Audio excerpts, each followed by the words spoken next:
Welcome to Club E. Hi, I'm Rick Brimacombe of Brimacombe and Associates. I am your architect of business growth and will work with you to unlock your potential and amplify the scale of your company. Today, we're talking about RCDView data. Simpler can be better. I want to thank our sponsors, Irish Titan, an e-commerce and web development firm, Boulay Group, CPAs and advisors, Highland Bank, a locally owned community bank, Romaine Berg, a digital marketing agency, Minnesota Sales, a sales acceleration firm, Host Pros USA, a managed service provider of website support, management, security, and reliability, and last but not least, the Network Connect, a catalytic gateway for catalyzing and growing your company. First of all, before we get started, I'd like you to subscribe and like our Club E channel. Just take a moment. I'll wait for you. This allows us to serve you better, our wonderful audience, as well as let you know when we are going live with our events. And now you can also catch our Club E sessions on your favorite podcast platform. Okay, I'd like to introduce today's speaker, Scott Rydberg. Welcome, Scott. Hello. Scott's contact information is in the comments field, and so you can reach out to Scott after the fact and connect up with him. All right, Scott, tell us a little bit about yourself, your background, your firm, and the various activities you're involved with. Well, I started my career at the airlines, specifically Northwest Airlines, worked there for a number of years as a technician, aircraft instructor on 747s. And when they decided to leave the state of Minnesota and go to the state of Georgia, I stayed behind and found that I could go into business for myself. So I purchased a couple of companies and rebranded it as River City Data. We are a business service bureau with multiple services, document scanning, microfilm, microfiche conversion, book scanning, wide format scanning, and also we are a data center. In other words, we house other people's data and sell them space on our servers. Okay, and that you bought a couple of different companies. Was there anybody in your family or a role model or anything that caused you to go the entrepreneurial route? Yeah, I had a relative, an uncle that had done similar things out in California, and he was a bit of a mentor to start with, and that's probably a good thing to have when you go into business, I found out. So yeah, I have a belief that most people who end up going the entrepreneurial route have somebody that they emulate or that's a mentor or whatever. So glad that you are out there doing the things that you're doing. Okay, before we get to our event, let's discuss what you, our audience, can receive for your participation. You can put your questions into the comments field as well as catch Scott's email there. Today's hashtag is hashtag digital office. Up to 3 winners can receive a free on-site evaluation of your business, and you'll get a free quote to convert all of your paper documents, microfilm products, books, or wide format documents to digital and right size your business storage needs. Okay, so again, the hashtag is digital office, and up to 3 winners will be chosen. All right, so people have been talking about the paperless office for several years. What level of digital filing do business owners and their companies really need? well, of course, the answer to that is going to vary depending on the size of your business. If you're a one-person shop versus, 20 or even 100 is quite different. But in general, you always have to keep all your receipts, bank statements, invoices, etc., for tax return purposes for at least 3 years. I recommend longer because I've already had some experience with that. They go back and ask for records for farther back in some cases. Employment records, tax records for your employees for 4 years, 7 years if it's depreciation, payoff notice, information about assets or loans, and it can be even longer. And there's a lot of businesses such as medical entities, legal entities, mortgage companies. They have to keep records forever, and the rules keep changing. So you're gonna have to check with your CPA and your legal team. And if you go public, get big enough for that, then of course Sarbanes-Oxley rules apply. So, what type of businesses are a good fit with River City Data? So obviously, the bigger the better for us. We do primarily court records right now. We handle all the court records not all the records, but a good portion of the records for the state of Minnesota, 83 out of 87 counties, and North Dakota. And so the bigger the better for us. It takes a lot of paper to support our business. We do several thousand boxes of document scanning per year. So if I walk into a place and there's a lot of file cabinets, I start to drool. The longer the retention schedule, the better suited they are for our services. So government entities, schools, medical facilities, legal businesses, and anyone with long-term document storage needs. So I think almost everybody's had something happen on their home computer where they either lost data or were worried about losing data. I know that I had a little bit of a scare before we got everything back up and running a year or two ago. On the business front, what would happen if a business were hit by a natural disaster and did not have a digital backup? Well, it's funny because it happened last summer down in Iowa. I won't mention the county, but they had a tornado that hit their courthouse, and they were forced to try and get what remaining records they had and get them into storage in a storage facility in another building. And yeah, they just permanently lost some records that we'll never get back. And how important were they? Who knows? A lot of historical archive stuff, things like that. Also happened during the St. Peter storm. I was living in the Twin Cities at the time, and it happened in St. Peter, an hour drive away. I had papers in my front lawn from a tax CPA business that I picked up. I gathered as many as I could, and I sent to them. You just imagine what that would do to their customers, or how financially it hit them, or even having no answers for the IRS on certain things. Probably not a good situation. Definitely, definitely not good. Hey, tell the audience what indexing means and how indexing a company's documents can help with efficiencies. Yeah, and I'm going to just change it slightly to how does digitizing and indexing a company's documents help? It saves money. Some interesting reading. I'm going to try and do this from memory, but about 90% of corporations still have their corporate memory on paper. And most of the paper they have, they just shuffle around. And 50% of any given professional's time is spent looking for information, and only 5 to 15% of it is being read. About, I think it was 7.5% of all documents are lost in the world, and 3% of those are misfiled. It costs 25%, or I'm sorry, it costs $25,000 to fill your typical average 4-drawer filing cabinet, and $2,000 a year to maintain it. So if you don't think there's costs in the paper, I get that all the time. Oh, we have a system and it's good enough.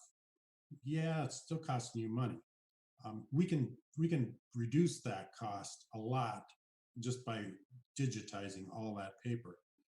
You'll spend $220 in labor to reproduce a lost document, or $120 in labor to find a misfiled document, which happens all the time because we get those boxes in and they're always misfiled.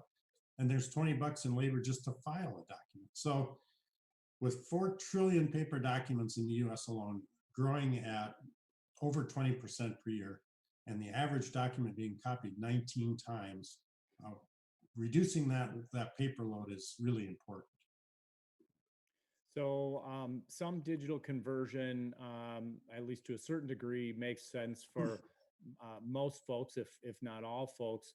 But should everything actually be converted to digital? No, in fact, rarely does any business or entity digitize everything, nor should you. Of course, some of the rules will be set by your CPA and IRS, things like that, telling you what to keep.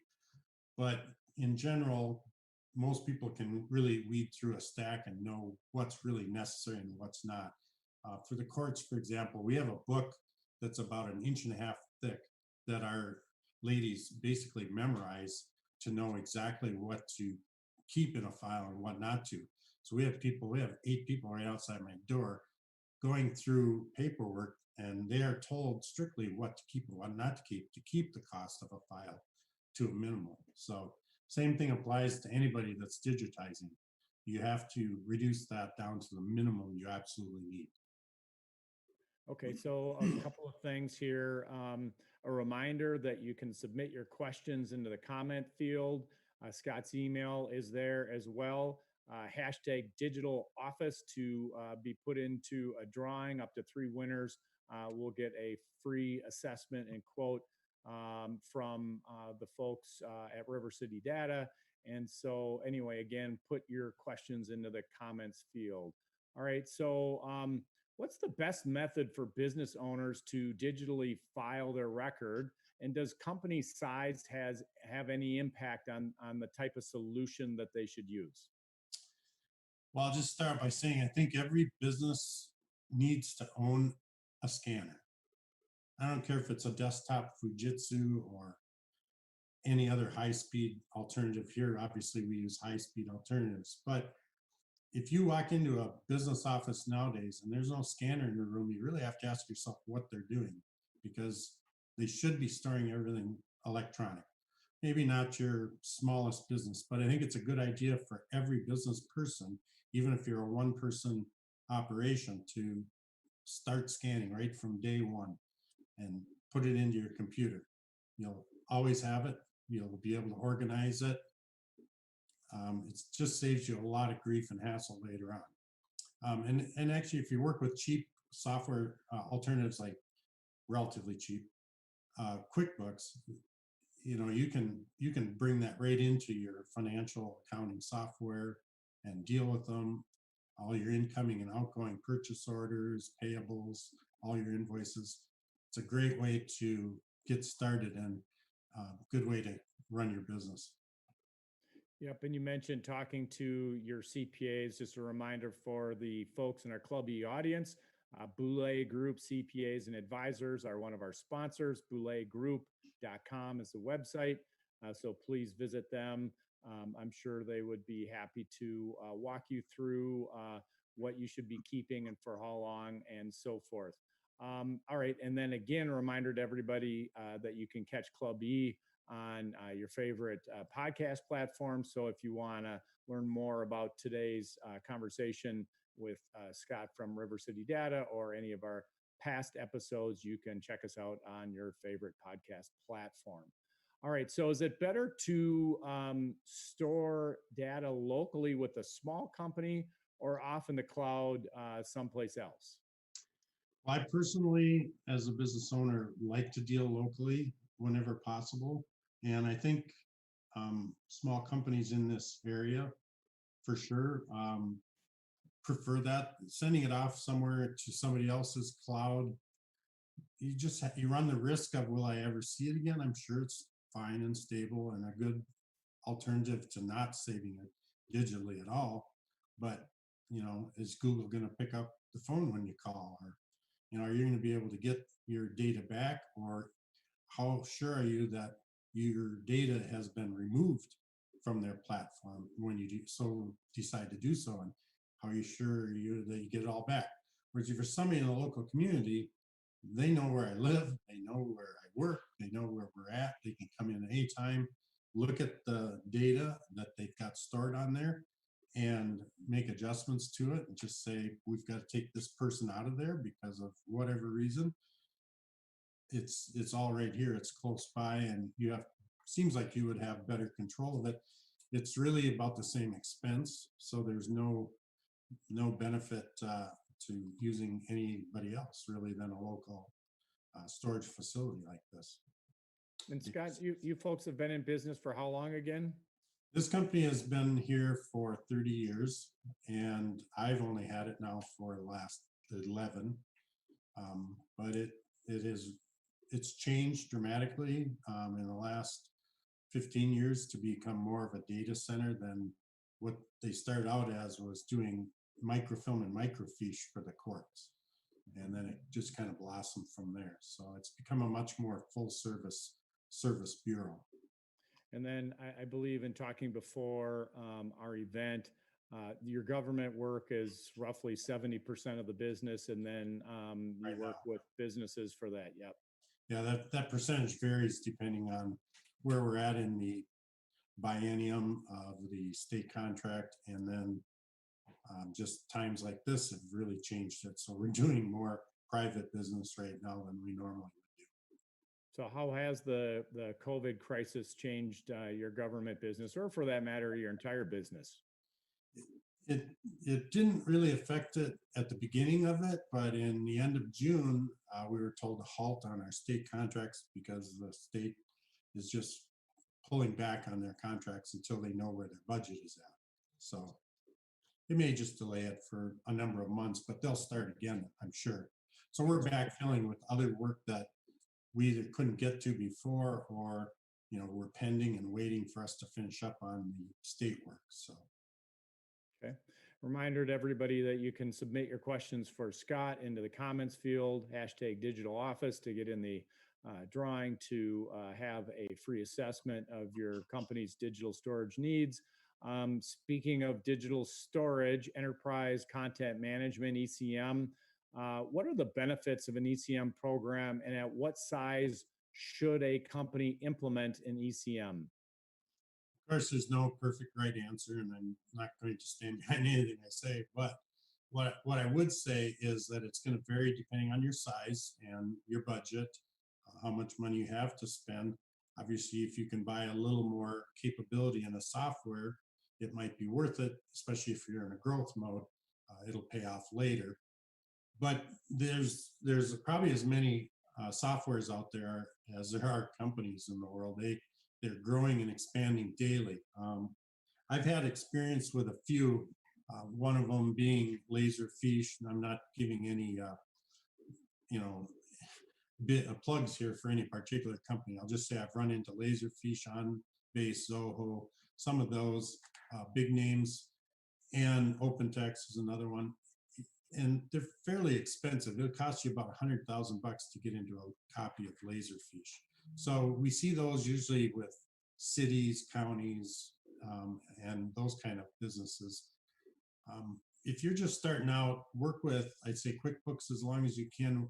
The day that a customer calls up and you can't answer a question about their account within, say, 20 seconds, you probably need a faster system or a better system for keeping track of your records. If you have to get up, go to a file cabinet, you're really in the hurt locker. So, because that's about the attention span out there. You need answers quickly. You should be able to look up somebody's name on the computer, look up their date of birth or whatever it is you have indexed in there, and bring that information up quickly. And you can do it with a simple file cabinet system like RCDView, which is really all it is a file cabinet with a few index properties that you can look for: name, date of birth, date range, some kind of a control number that is in there, like their ID number or whatever, member ID number. And you can quickly get the information you need. All the way to some of these other softwares like Cygen, which it'll take all your incoming emails and keep them in a bucket for you. It'll take all your incoming billings, your purchase orders, and put it into a system that basically creates a flow chart, a digital flow chart of all those activities for you, and keep everybody on the same page virtually. And those are pretty reasonable alternatives. I can think of, for very small businesses, I can think of several names that come up that would be a good place to start. I would say Cygen is one of them out of Nebraska, and another one would be Virtual Office, which is very close down in, well, they're in West Salem, Wisconsin, but they're right just a suburb of La Crosse. And so again, shop local. They're close by. If you have issues, you can deal with them. So just do your homework. I'm not picking anyone over the other, but make sure you do your homework and get several demos from several different companies is my recommendation, because there's also pitfalls. One of the pitfalls is there are companies out there still, I can think of one, big one, that will take your data, put it on their server, and unless you stay with them, you lose your data forever. It becomes proprietary to them. And you don't want to get into one of those kind of contracts, because you'll be like a huge surgery center that I just dealt with that lost all their data because they didn't keep their paper copies after it was digitized, which you normally don't have to do, but they weren't allowed access to their records again because that company held them hostage for them to sign up again, which they didn't want to do. It was too expensive. So just be careful of that and check all the fine print and get really a lot of bids up front. Here we don't, none of this data is ours, it's yours. It's not proprietary to us. We're not going to hold it hostage. You can take it or leave it anytime. You can stop at any time, that sort of thing. So just make sure that whoever you're dealing with is doing the same thing. So, Yeah, that is not good. no, Definitely not good. So when you go out and visit companies, how many of them have any sort of kind of efficient digital storage system, or are they all kind of flying blind? um, I'd say right now it's about 50-50. Almost all the large scale companies we do business with have had a system in place, but I'll name, if I could name some companies, which I won't, it's proprietary information, but there are some large companies out there that don't have systems, believe it or not, which helps me stay in business Hmm. because, I'm doing a lot of extra work for them, that they've created these just massive paper storage facilities that now they have to take care of and get rid of eventually. But in the process, it's all got to be converted, which never had to happen. You really, if they'd have bought a good enterprise content management system of some sort, they wouldn't be in that mess. But they're much larger than you would expect. What about for the mid-sized companies, middle market, lower middle market, emerging companies? What about for those types of businesses? And it speaks to the power of some of these programs out there like QuickBooks, how large you can go within that scale and still have it work pretty well. So it doesn't have to be an expensive alternative either. I would say there it's probably, when you get below 50 employees, generally speaking, there's no system at all ever. Above that, you get from 50 to 150 employee base. Again, it depends on the industry, but there's probably a good bunch, 20 to 40% somewhere in there, that do have some kind of a software system. And we support those kind of companies because, again, all we are and all we offer is just a digital file cabinet, which you can access at any time from your computer. So a simple system like that is a very reasonable alternative compared to going out and buying an ECM system. But when you finally get to a certain scale, you are going to need that, especially if you have a lot of invoices and purchase orders. And, it doesn't take long for like a construction company to grow big and then lose track of all their papers. So they're going to need a system at some point. So for this middle market, lower middle market, emerging company universe, what are some of the common mistakes that you see when you go out and visit them? Yeah, usually they bite off more than they could chew. They got dazzled by a salesperson that gave them many more bells and whistles in a software than they ever would need or use in 20 years. You shouldn't buy more than 5 to 10 years out, I would say, as far as capability. If there's functionality in there you can't use today, then you have to really start questioning whether you need it at all and when would you need it. For example, saving all your emails. Well, it turns out most suppliers of email systems that you sign up for, like Yahoo or whatever, you can get all that if there was some sort of investigation of your company. It's all stored somewhere. So you don't really need some of these fancy systems that tag onto your email systems and save it all. It's great if you're a Fortune 500 company to have that, but smaller companies don't need it, but they will try to sell it to you, because it sounds like you might need it, right? Again, not required by law until you're much bigger.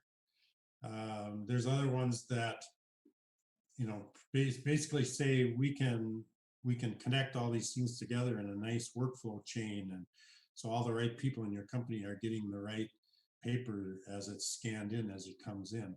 Basically, at the front door, when they pick up your mail, or unless you have a system of digital POs, you still have somebody scanning in your invoices and purchase orders and things like that. Well, there's all kinds of different ways that that's handled by various software companies. So you need to find one that works for you. It may have been built for a certain industry, which it works great in the, like my son is a managing engineer for a company that builds buildings in the Twin Cities. His software would not work for me at all. I mean, it's great for their industry. So you also have to find one that is proven as a key software in your industry. How do you find those? Talk to obviously your peers in your own industry, which we don't always do. I don't always talk to, I'm not really great friends with a lot of people in my service bureau industry because, well, we're competing a lot. But sometimes we help each other out too. So you can find somebody in common in your business that probably has a software that would give you a recommendation on it if you ask. So it sounds a little bit like a couple of our sponsors in the world that they live in. Again, Irish Titan does e-commerce and web development, and Romaine Berg, digital marketing, digital strategy. And so Irish Titan and Romaine Berg often get called in when something is going wrong at a company, or the company, like you said, bit off more than they can chew, or Romaine Berg and Irish Titan come in to fix a problem. And it sounds like you have to go through that same kind of thing as well. Yeah, and I'll put my plug in for Romaine Berg because I also use them, and their SEO capability is phenomenal. That's the way I'll leave that. So and that I did that by looking at 5 or 6 different companies before I settled on them, which is the right thing to do, I think, in all cases. And the biggest problems I see out there is when you don't do that kind of homework, especially with something as big as buying a software, a piece of enterprise content management. So, okay. So as we aim towards the finish line here, Scott, yeah. If you had to leave the audience with one main thing as a takeaway from our conversation today, maybe you want to reiterate something you've already said, or maybe we didn't get to something that you feel is important. But what would that one thing be that you'd like to leave with the audience? I'd say don't buy more than what you need. Surprising how many, like even Fortune 500 public companies, buy something because it has all this capability, and all they needed was something as simple as RCDView. Then I've seen it happen over and over again. They throw out that software and they end up settling for something that's much simpler and way below the budget that they were spending. So sometimes simpler is better. Okay, simpler, better. That works in a lot of different ways. Good advice. Yep. All right. Thank you, Scott. Again, folks out there in our listening audience, whether you are on the live stream or a podcast platform, you can reach out to Scott.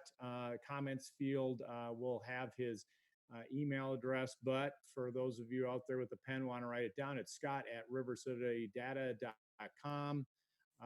And Scott, thank you very much for joining us. Appreciate it. And hope to have you back again sometime soon. Well, thank you. Thanks for inviting me. Okay, thanks, Scott.